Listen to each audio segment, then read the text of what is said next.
Hello everyone, The Right Fiction coming to you again with a brand new YouTube video. Now, as you can probably guess, yes, this is a tier ranking video on tiermaker.com where I'll be ranking the worst to best Star Wars content. Now, originally this video was only going to be me focusing on ranking the Star Wars movies only, but the further along I go in the script, the more stuff starts to be added that I consider to be better cinematic experiences than some of the things that we have already included on the standard list. So I ended up adding a few extra things to it just to mix things up a little bit. So basically this list is only going to be me giving my opinion on what I consider to be the worst and best Star Wars things I have seen so far. I've already disqualified two things already on this list, the Bad Batch and the Skeleton Crew, mostly because I haven't bothered watching them for obvious reasons.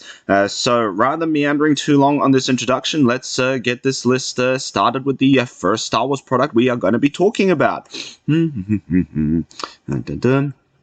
Now, The Phantom Menace. Now, full disclosure, honest truth, I was riding the prequel hate train along with everybody else when those red letter media videos started popping up on the internet in which they pointed out everything wrong with The Phantom Menace, from its narrative to its characters to its plot to its script, etc. However, even after being stuck on that train for so long, I could honestly never bring myself to hate the prequels to the point I would refuse to watch them, particularly the first one. Not only because it was one of my first proper entries into the Star Wars universe and the first Star Wars movie I ever saw in cinemas, but I also don't believe it's as bad as everybody else paints it out to be. In fact, there are a lot of good things and amazing moments that I can take away from it, purely from an enjoyment standpoint. For one, out of all the prequels, The Phantom Menace feels more like a proper Star Wars movie in the vein of the originals. Not in terms of narrative and writing quality, but other factors. The general story beats and pacing, the excellent John Williams score, the straight serious dialogue between the characters building up the world and the events unfolding within it.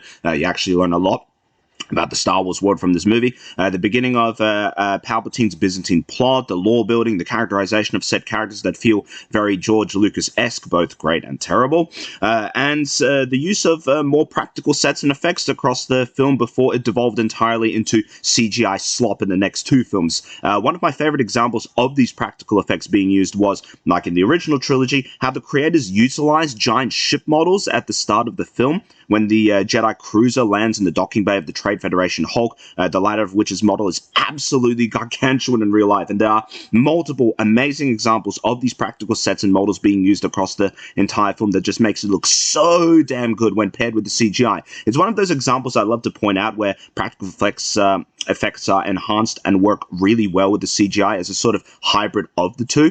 As a result, the world of this movie actually feels real and lived in, and the action involving both the Jedi and starships is top-notch. Personally, some of the finest action set pieces Star Wars has ever given us. The casting was also, for the most part, solid. When you listen to and look at guys like Liam Neeson and Ewan McGregor on screen and compare their mannerisms to the other Jedi you would be familiar with from the original trilogy, like Jedi Luke and Master Yoda, you immediately think to yourself, oh yeah, these guys are totally Jedi Knights, and Ewan is absolutely playing a younger version of the legendary Sir Alec Guinness.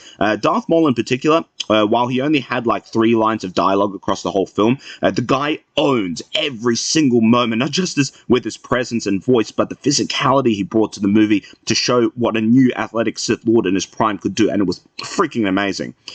Also, having mentioned the score and the action, the reason why I'm giving The Phantom Menace a pass is for 2 sequences in particular: the pod race scene and the duel of the fates between Darth Maul, Qui-Gon, and Obi-Wan, paired with the space battle above Naboo. The action in all of these sequences is top tier and does more than enough to elevate this movie beyond an F. So, and both of these sequences have significant narrative and character moments behind them that are essential to the Star Wars lore, more so than the absolute zero narrative significance we are going to see in the sequels. I'd also like to give bonus points to the sound designer for the pod race sequence. Even when there is absolutely no music playing, the way the engines of the pod races fill all of the scenes when they are zooming across Tatooine, and how the segments are cut and edited together, is just so smooth and satisfying to listen to. Man, I can just listen to the pod race over and over for the sound design alone.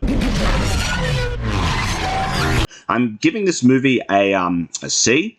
I'll just move it up over here. Yep. Yeah, sure. Yeah, sure. There's some rose-tinted glasses at play here, but I'm assigning The Phantom Menace is great because while the world building and set pieces are great, the plot is full of gaps. The new characters are lacking in various aspects, from backgrounds to arcs to motivations. There are too many instances of George trying to tie characters together when the odds of them interacting in the past are astronomically low, like C-3PO being built by Anakin and Kid Anakin getting into a fistfight with Kid Greedo, has a lot of Luke and Leia secretly and unknowingly being twins vibe, which is dumb, weird, and contrived even to this day after all these years of loving Return of the Jedi, when it was already a big leap enough learning that Darth Vader is actually Luke's father, and most of the dialogue in Phantom Menace is very cheesy and amateurish, but not as bad as what we're going to encounter later in this video. Now, before we move into Attack of the Clones over here, I'm going to segue for a moment into a small honorable mention on this list. Now, while this isn't a movie, and a lot of you will say I'm cheating by including this one here, this is my list, so I can do whatever the hell I want with it. This next arc in the Star Wars franchise was by far a more enjoyable and immersive cinematic experience than anything that Disney has put out in recent years. Outside of Andor, and that's Star Wars Bounty Hunter. I loved this game growing up. I still love it. In fact, it was one of the first PS2 games I ever ended up playing when we first got the thing back in the day. The others being Dragon Ball Budokai series and Medal of Honor Frontlines. God, I'm old. Now, the plot of Bounty Hunter follows the story of Jango Fett, the greatest and most ruthless bounty hunter in the Star Wars universe, who would end up being one of the primary antagonists in Episode 2, Attack of the Clones. It was through this game, in particular, we found out everything we need to know about the guy. And I'm going to be honest, this game and its story did so much more justice for Jango Fett's character, his motivations, and his legacy than Episode 2 ever did. In Attack of the Clones, he's just some guy wearing Boba Fett's armor who Obi-Wan chases from Coruscant to Geonosis. But in this game, Jango Fett is a fully fleshed out, fully realized character on a journey to hunt down a single bounty. In the game, we learn why and how Darth Tyrannus ends up choosing Jango as the primary template for the Grand Army of the Republic by pinning him in a competition against other specially chosen hunters to capture the leader of the Bando Gora, Kamari Vosa, a former pupil of Count Dooku who went rogue and started a cult that Palpatine views as a great threat to his future plans for the Republic. Now, not only do we learn how Jango ends up defeating the fallen Jedi, adding to his legend as a bounty hunter, but also how he acquired his ship Slave One, how he met his partner Zam and formed a working relationship with her, how he operated prior to being selected as the template for the clone army, and what motivated him in the end to accept Count Dooku's offer to be cloned. Jango's working partner, Ross, gives layers and insight to Jango's character we never saw before, and she is a great driving force behind his final decision to seek out something more than just money and being a bounty hunter. Furthermore, Kamari Vosa, the main antagonist of the game, has such a good presence in the few scenes she's featured and casts a very ominous shadow across the game's entire plot, and as the story plays out, Jango Fett's journey slowly morphs from an epic Star Wars space adventure into something far darker and more terrifying the closer he gets to his goal. It's one of those Star Wars games I would put up there with Knights of the Old Republic and Battlefront 2 in terms of enjoyment, playability, and quality, but if we're judging this only on story quality alone, I'm giving it an A. Yep, just dragging it up all the way here. In fact, actually, hang on a second.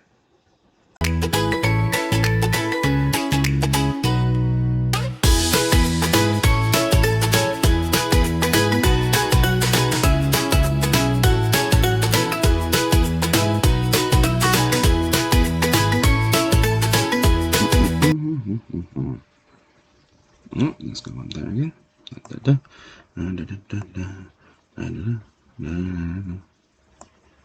Yeah, there we go. The game made me love Jango Fett even more as a character, and the comics you can unlock when you achieve 100% of the story that shows more of his past as a Mandalorian. It's a bonus on top of that. That being said, it makes me very, very angry thinking about it, that after going through the whole game, witnessing all the epic adventures and moments that Zam and Jango had to go through, we end their journeys by watching Zam get killed by poison dart and then witnessing Jango get his head chopped off in the most unsatisfying battle from all of the films. Man, the Fetts in the movie franchise are just cursed to have these lame character deaths and assassinations, I swear to you. Anyway. Now, Attack of the Clones. I mentioned earlier that Phantom Menace suffered from bad writing and terrible dialogue. This I'm willing to accept, roll with, and enjoy for what it is. I can rewatch the Phantom Menace again and again. Just without any issues and not even cringed once. What I can't bear or even watch is a movie with a script writing so shit and so terrible it takes a nosedive into the ground so hard it crashes into Flanders Field and ends up somewhere in bloody northern China, because the dialogue in episode 2 takes the cake as the worst in the prequels. When people point out bad writing in the prequels, I think they are mostly referencing this one, and I can see why. I don't like sand. It's coarse and rough and irritating, and it gets everywhere. Not like here. Here, everything is soft and smooth. Jesus Christ. Okay, look, calm down, dude. I know these kinds of lines are easy for women to get off of when reading them straight from your bog standard erotica adventure novels, but when being spoken by Hayden Christensen in that voice and tone, man, is it bad. The hyper-obvious simping from Anakin and the forced cheesy love dialogue between him and Padme just sticks out like a sore thumb across this entire film, showcasing all of George Lucas's worst tendencies as a writer when he doesn't have editors and directors in his corner to spot check his work.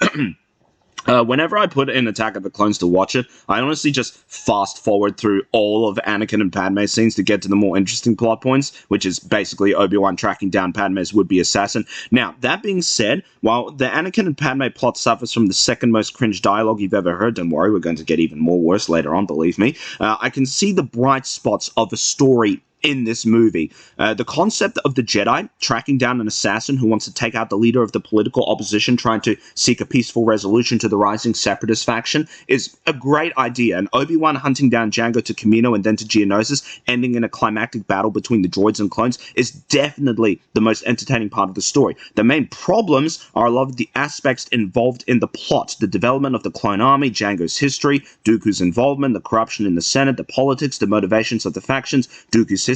The film drops these points but never elaborates them. It's only thanks to having the Bounty Hunter game and the Clone Wars animated series that follows this where I'm grateful they actually explored these elements and actually took the time to do that. And this is the main problem that the prequels and the sequels suffer from the most these days. You can't rely on outside media like books, dictionaries, comics, games, and other TV shows to fill in the gaps in the narrative that the movie is unable to fill on its own. A good, well-written movie should be able to stand on its own and tell the full story itself without relying on outside sources and media. Sure, in a well-written franchise, you can use comics and games, like in the case of Star Wars Bounty Hunter and Knights of the Old Republic, to tell a compelling side story after the movie successfully answers the questions and succeeds on translating the story on its own, but you can't rely on books, other media, or commentary from interviews to patch up the holes. Looking at you, Superman's James Gunn. That being said, the final act of this film is definitely the most entertaining part of the Attack of the Clones, where we find Anakin, Obi-Wan, and Padme stuck in a John Carter of Mars Coliseum sequence trying to survive 3 alien beasts sent out to kill them. This then leads into a glorious Jedi versus droid battle in the same Coliseum, which is later capped off with the arrival of the Clone Army, the lightsaber battle between Dooku and the heroes, and the start of the Clone Wars, referenced by Luke and Obi-Wan in the original film. There is some bullshit sprinkled here and there in Act 3, especially Jango's lame death and the clone pilot saying, "We're out of rockets, sir," when he clearly has blaster cannons in the front, sides, and back of his assault ship, you absolute plank. But even with the action-packed final leg, I can't give Attack of the Clones any higher than a D rank, sadly.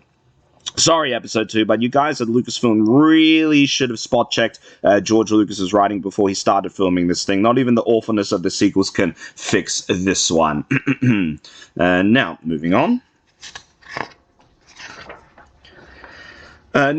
Star Wars Clone Wars, the animated movie. Okay, so for added context, I'm going to also throw in the entire Clone Wars animated series into this one spot, just to help me decide where to place it on the list. Basically, this movie, and by extension the entire series, covered the actual Clone Wars and filled in the gaps of what happened between Attack of the Clones and Revenge of the Sith. And to its credit, the series did this really, really well in a lot of points. The series was a mixture of filler, Monster of the Week style episodes of of either single or two-parters, and then a series of episodes covering significant, important arcs that basically built on more of the lore of the universe and the central characters. The animated movie can be seen as one of those episodic adventures, particularly as the introduction of one of the titular characters of the show, Ahsoka Tano. Now, when I first saw the design for Ahsoka in the ads and on the movie poster, I didn't know what to think about her, but after seeing the movie and watching her story in the series before the Disney buyout of Lucasfilm, she really grew on me as a character. However, full disclosure, I much preferred her when she was just a significant character of this series attached to Legends that also incorporated the extended universe, and she was just a cog in a much larger universe. The 3D animated show, though the styling wasn't 100% to my liking, did a really good job fleshing out the Clone Wars, exploring some of the other side characters like Aayla Secura, Plo Koon, Kit Fisto, General Grievous, Asajj Ventress, the clones Rex and Fives, etc., etc. It's these kinds of adventures that I really appreciated from Star Wars when they happened, and reminded me of the Dark Horse comics I used to read as a kid growing up. However, the show reached a point, I think it was around season 4 or 5 for me, where the series just started dragging on for way too long. The lore of the show began clashing here and there with the comic stories I knew and sometimes the movie lore as well, and also started getting bogged down in so much meandering plot I was just quickly losing interest in it. The last significant thing of interest I remember was Ahsoka leaving the Jedi Temple on her own accord, which I believe only helped to push Anakin further towards the dark side. She was basically like family to him, and an important part of his life, and in a way was just as important to him as Padme was. I didn't like the chips being included in the clones' heads. I think that's kind of a BS cop-out to explain how they were able to turn on the Jedi so quickly with just a single command from Sidious, because I feel like this would have been programmed or trained into them from the moment they were in their pods. So while I didn't like that particular arc, especially when we saw that stupid tarantula commander of the Separatists was somehow still alive after being blown up for sake. The episode I enjoyed the most was the episode inspired directly by Akira Kurosawa's Seven Samurai, the Jedi and the Bounty Hunters. I believe this was the episode where Anakin, Obi-Wan, and Ahsoka team up with a group of bounty hunters to protect a farmer's land and crop from Honda and his marauders. That was a banger episode. Can't go wrong with a good Seven Samurai adaptation, except of course for Rebel Moon, because holy shit was that bad. So this series was a mixed bag of good, bad, and pointless, and the movie itself sits somewhere in the middle of this. I appreciated the nods to the comics and novels that were included in the show, and all in all, I'm going to be giving this one a C. So let's just move that one up there. All right, excellent. Next. All right, now. Oh, okay. All right. Okay. The Genndy Tartakovsky two-parter Clone Wars series, on the other hand, I'm going to sing the praises of to high heaven, because holy crap. Now, I'm a big fan of Samurai Jack. I made a full 30-minute video covering the 10 strongest enemies Jack faced. So when I heard Genndy was making a Star Wars series based on the Clone Wars and how it would be released in the lead up to Revenge of the Sith, my hype was through the roof for this one, and boy did this series not disappoint. This two-parter, which can essentially be smashed together into one long epic movie, I consider to be Genndy's finest work outside of Samurai Jack, and in my humble opinion, I think it's the perfect bridge between Attack of the Clones and Revenge of the Sith. Without referring to any other media outside of the show and the movies we know, the two-parter gives us a generalized speed run of the Clone Wars themselves and how it was fought by the clones, the Jedi, and the Separatists, though the show doesn't explore the side characters as much as the 3D animated show had time to, since it was only a two-parter and not 7 seasons of mixed, important, and meandering plot. I believe this is to the movie's benefit rather than its detriment. It covered all of the important points of the Star Wars lore that the movies only alluded to in passing: the scope of the war, the Jedi trials, the final lesson of a Jedi being the construction of their own lightsaber and application of the crystal, a scene that was notably cut from Return of the Jedi where Luke was building his own lightsaber, Anakin slowly slipping further to the dark side, the challenges the Jedi faced in the war against powerful adversaries, Sidious continuing to push and test Anakin knowing it would only further his taste down the dark path. The series covered all of this. It also did best what any Genndy product does, delivering you non-stop epic action, lots of battles, very clear character motivations, and a much more focused arc on Anakin developing as a character. The sense of dread of an approaching and inevitable outcome, and deep frightening foreshadowing of what Anakin will later become in the future, especially with his test of the spirit in the cave.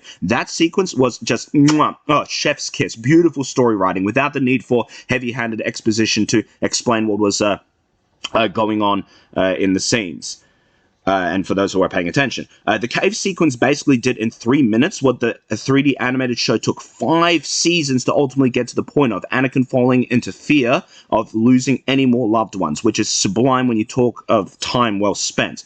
Also, and I'm trying not to glaze this any harder than I already have, but this show did General Grievous better than Revenge of the Sith ever did. General Grievous is a straight up demon in this show. Holy shit, this guy was a menace and horrifying to engage with if you were a Jedi. Seeing his performance in the show made me so excited to see him in the live-action movie and what he would do. But then I watched Revenge of the Sith and, like a few of you, I imagine, was immediately disappointed. If I was to recommend any filler content to anyone who just watches the Star Wars movies and nothing else, I would pick this over the 3D animated series by a country mile. I'm giving this one an S. Yep, just plopping it up there. Before anyone comments, this is my list. Your opinions are noted. I don't need to explain myself to anyone.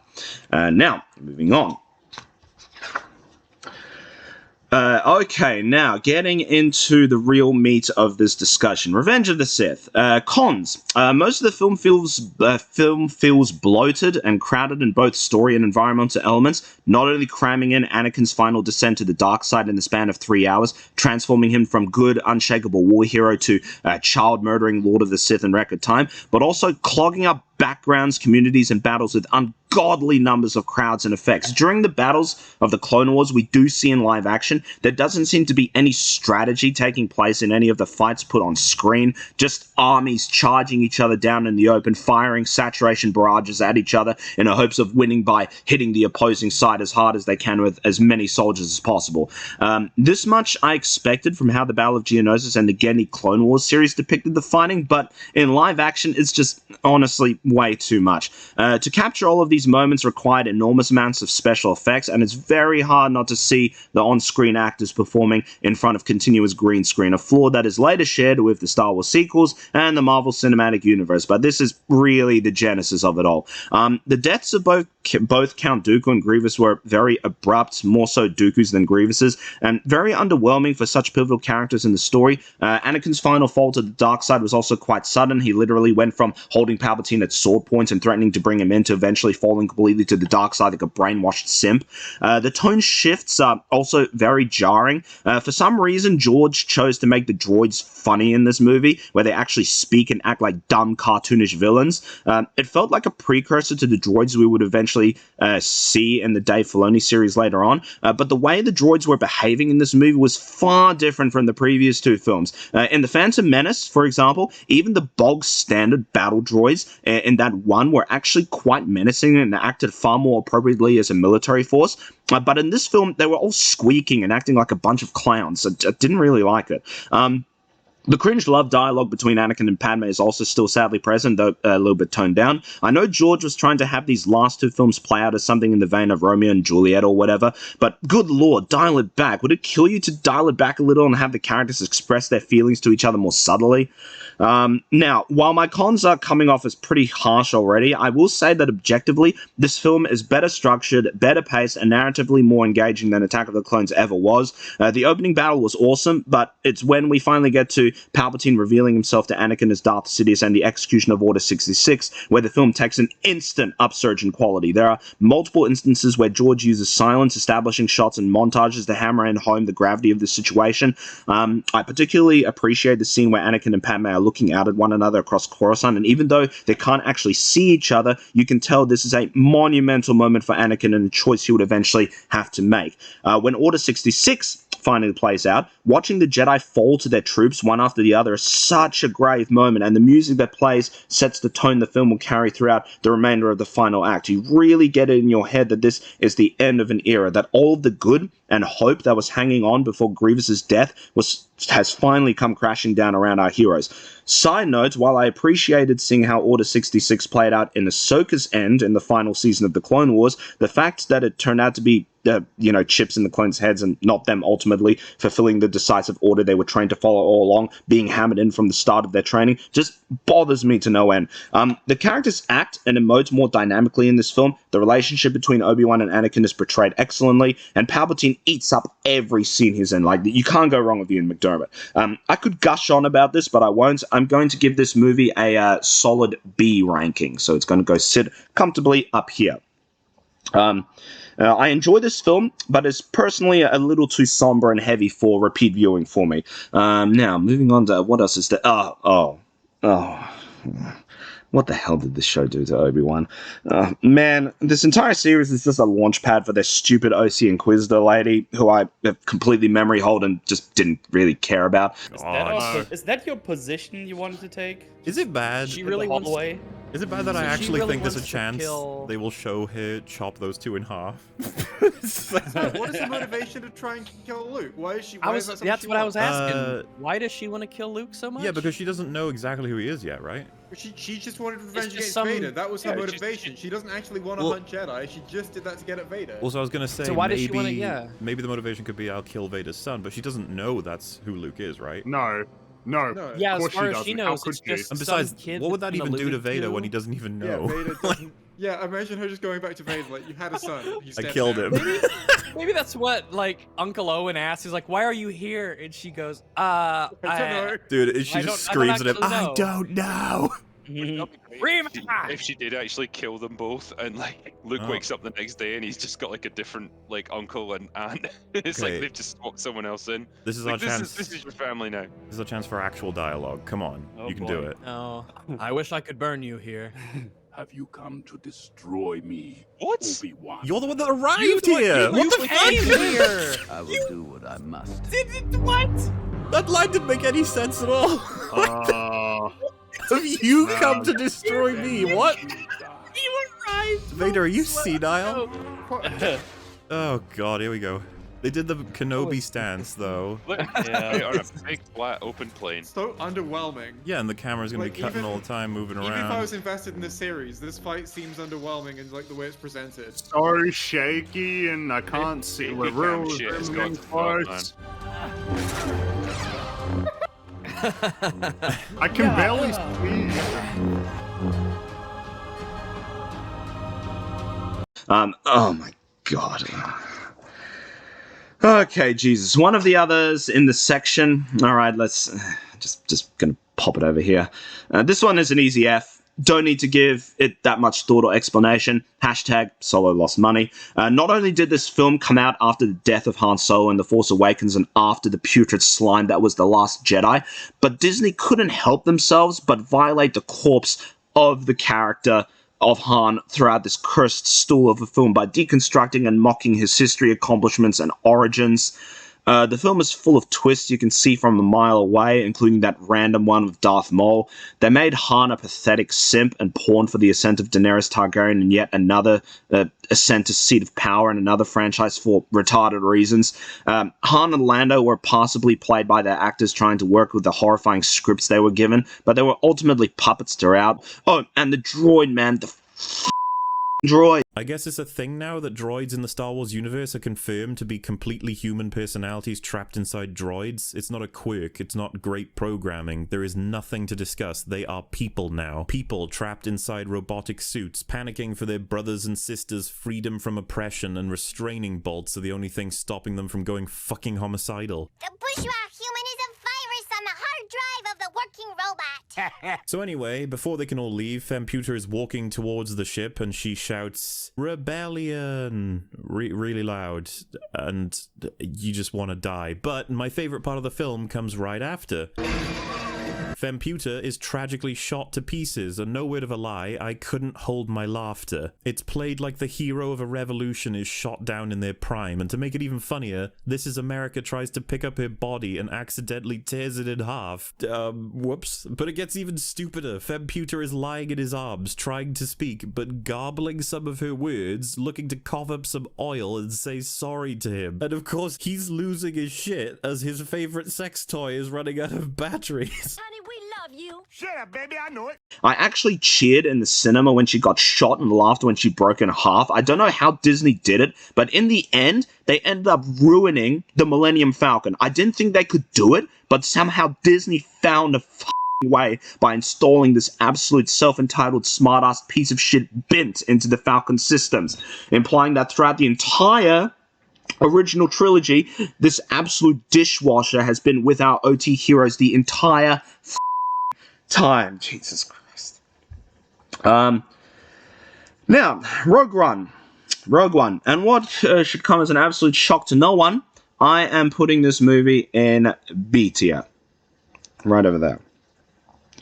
Simply because it's the best thing Disney has put out besides Andor. It's the only thing they've released that remarkably felt like a proper Star Wars movie. And I feel served as a strong enough bridge between Revenge of the Sith and A New Hope, since the entire movie is pretty much the opening title crawl at the beginning of Episode 4, not including the comics and extended universe. Now, Felicity Jones's acting in this film, I feel is great for the character she's playing, and Mads Mikkelsen is just stellar no matter what he's put in. Orson Krennic is also one of my favorite characters, played by fantastic Ben Mendelsohn, and K2SO, played by Andy Tudyk, is just great. He's great. In fact, I'm very tempted to actually pop this list up into like A tier, solely for the hologram scene where Galen is passing his message on to his daughter, and his character and Jyn Erso are just acting their asses off, even though they can't see one another. The entire sequence of the destruction and the escape from Jeddah is one of my favorite Star Wars moments of all time, even with the characters stupidly forgetting to grab the message file before escaping the obviously apocalyptic collapse of their hemisphere of the planet. Guys, stop talking and grab the bloody message disc, you absolute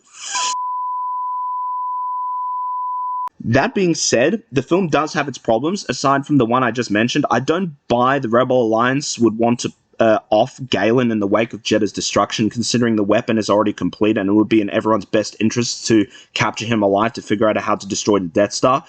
There are some oddly contrived scene logistics, such as stormtroopers allowing Chirrut Imwe to get close to them and even entertaining the idea of listening to this blind man lecture them in the first place, though the fight scene that follows this partially overrides the idiocy of that moment. I could go over some of the other flaws, but I'm pretty comfortable putting this in B. As for Andor, which is just down here, I am also going to be popping that one into B, simply because, well, it just basically does everything that Rogue One does, but just a tiny bit better, but I'm not convinced enough to actually push it up into A tier. Now, A New Hope. Alrighty then, here we're getting into the good stuff. Now, A New Hope. Now, I'm not going to sit on this for too long, but this film is so legendary, its reputation speaks for itself. The one that started it all, the GOAT, the OG, the one that set the standard for what a Star Wars epic is supposed to be. The characters are well written, especially Luke Skywalker, with appropriate setups and payoffs and character development that is organic for the world and natural. Han Solo and Chewie are just awesome. Obi-Wan is great as our R2 and C-3PO. Leia isn't an annoying girl boss. In fact, she's actually competently written in this one and portrayed by Carrie Fisher. And Darth Vader and Tarkin make for the perfect antagonistic duo in this film. And the final battle of the Death Star with the trench run is top tier. An easy S. Just gonna roll it and just pop it over there. Oh yeah, that feels good.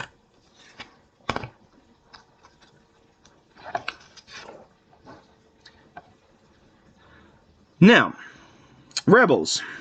I have a complicated relationship with this one. Again, it's more or less similar to the Clone Wars. It's just more Dave Filoni Star Wars. The problem is it's sequestered within the Disney framework and as such comes with all of its problems. The animation appears as cheap as it always looked, and the action, while some of it is good, feels more wooden and stilted than when compared to the Clone Wars. The characters, though, are really well done, and the episodes come in waves of hits and misses. The show for me peaked with Season 2, and Darth Vader's duel with Ahsoka, but personally fell off for me throughout Thrawn's run in Season 3, a character who I hold in a high esteem from the original Timothy Zahn series. The Bendu character, this guy that supposedly represents both light and dark, even though he's a small part in Season 3, is a dumb concept that just further muddies the waters of what both the light and the dark side of the Force actually is. It makes them interchangeable and something that can be used at the same time, a problem that crops up again in Jedi Fallen Order series' second game. That's just one problem out of the many I can point out in this show.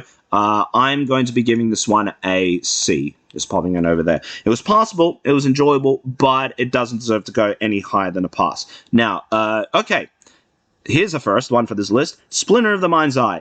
I'm also going to cheat with this one, since this is a book and not a movie, but this one certainly qualifies because it is a solid story, and fun fact, were supposed to serve as the foundations of a script for a Star Wars sequel should the original first movie not make bank. This movie was to be made on a lower budget without Han Solo or Chewbacca, and the plot of it shows an adventure solely focused on Luke Skywalker and Princess Leia, two characters whose relation as brother and sister wasn't even a concept existing in George's head at all during the writing of the story, so I just love the sexual tension that's actually featured in this one. It's a damn good book, and I've enjoyed reading it over the years. Don't believe me? Here's my copy.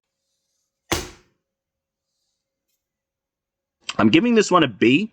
An entertaining read. Very entertaining read. But very light on the scope, stakes, lore, and epicness that should be in a Star Wars sequel. No problems with it. It's just a tad bit underwhelming. Okay, now. Alrighty then. Now, I ordered pizzas before watching this thing, and if I remember correctly, I asked for no LSD on my pizza, but somehow the chef forgot because what I ended up watching while eating my subpar takeaway was essentially a Star Wars Muppet Show episode special on an acid trip.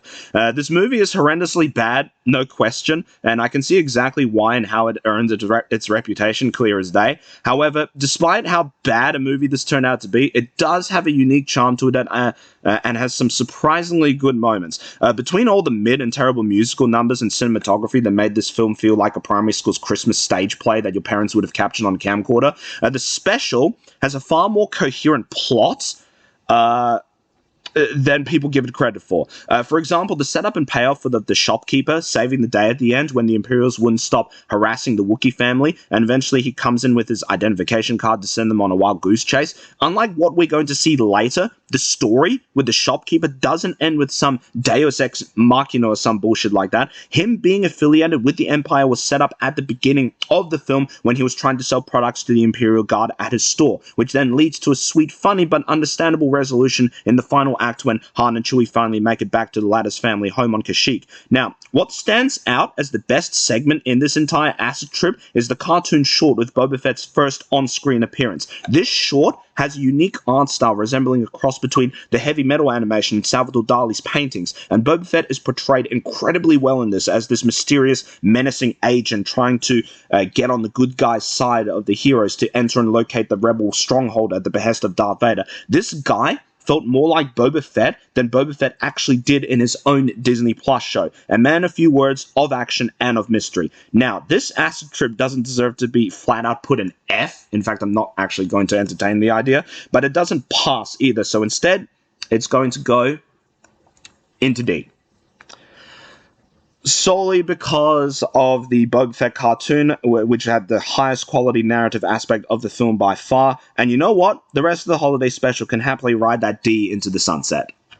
Alright, now I'm just going to speed this video along because I've been sitting here long enough just rambling on. Empire... Oh, hang on a second. Alright. Just...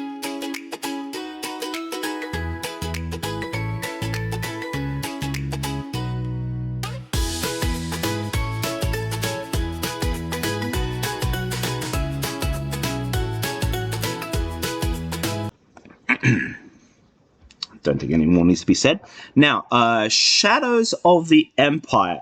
Everyone who is a fan of Star Wars can understand why I put this thing here. I loved playing the video game back on the N64 and have not only the book in my collection, but also its full comic run as well.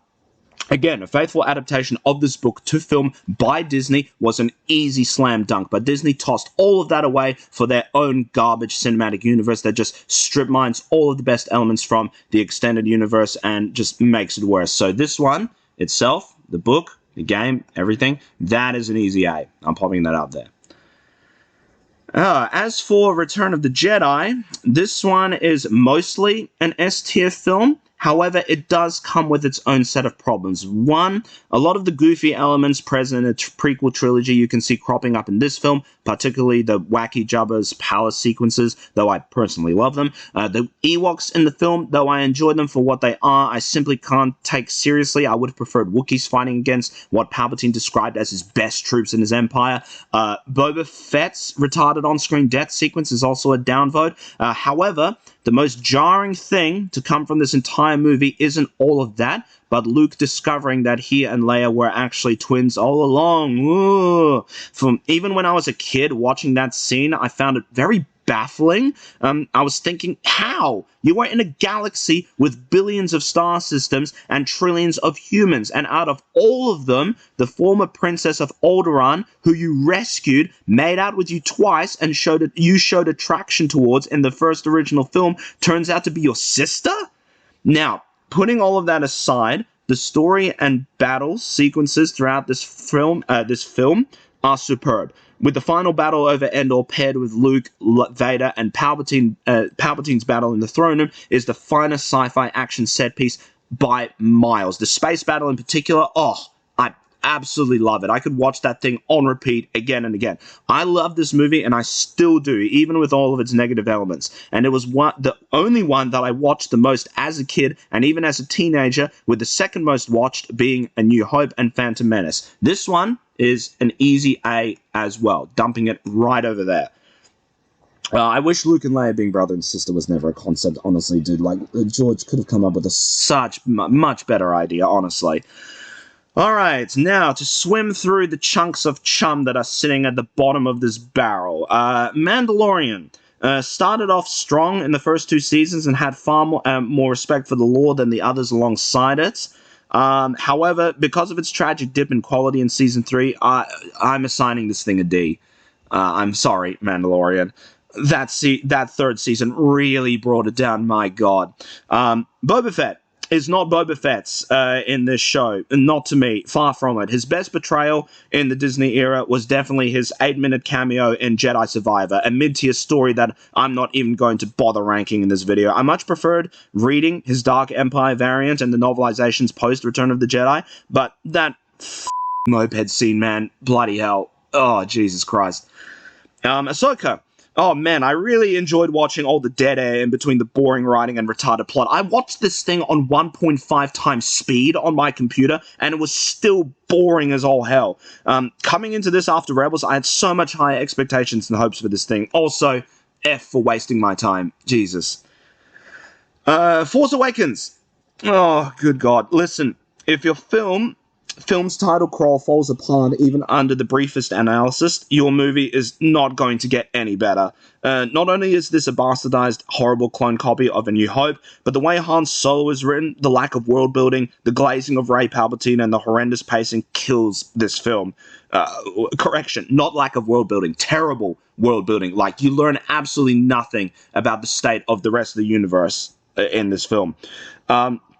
There are only a couple of bright spots I can point out in this film. Kylo Ren stopping the blaster bolt midair, the sequence of watching Rey go about her day-to-day collecting scrap, Finn and Rey clumsily trying to work out the Falcon's controls, the lightsaber duel between Finn and the wounded Kylo Ren. Those are the only good things I can point out in this film. They were the only decent parts in this poor excuse of A New Hope wannabe. This movie can also take the D. Now we have... Oh, for sake.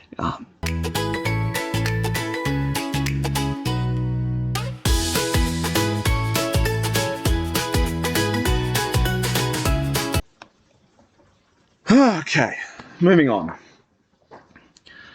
Rise of Palpatine automatically goes in the same section for fucking around with fans and wasting everybody's time.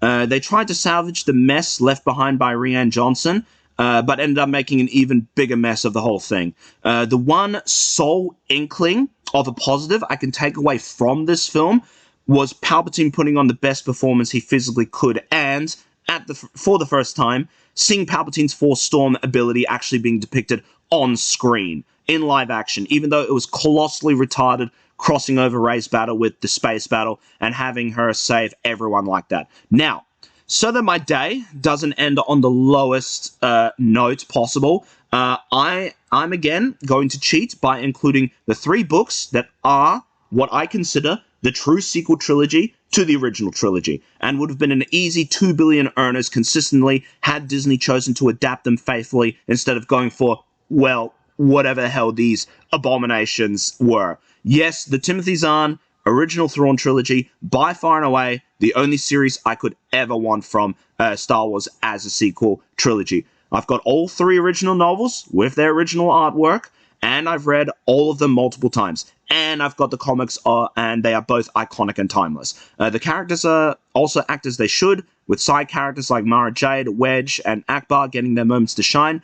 They are going straight into S. One after the other, sorry. Oh, whoops, where did it go? Ugh. Yep, there you go, all the way up to S. There. Only hampered by the final twist villain reveal, the fact that we're never going to see a proper film adaptation of these 3 books, and knowing that the stupid Ahsoka series is somehow going to try their hardest to adapt this storyline into their cursed timeline.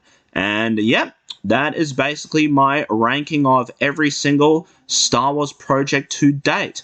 Thank you all for watching. Please like, share, and subscribe. And if you like to see more of my content, especially my comics, please sign up to my Patreon and subscribe star. Links are in my profile. See ya!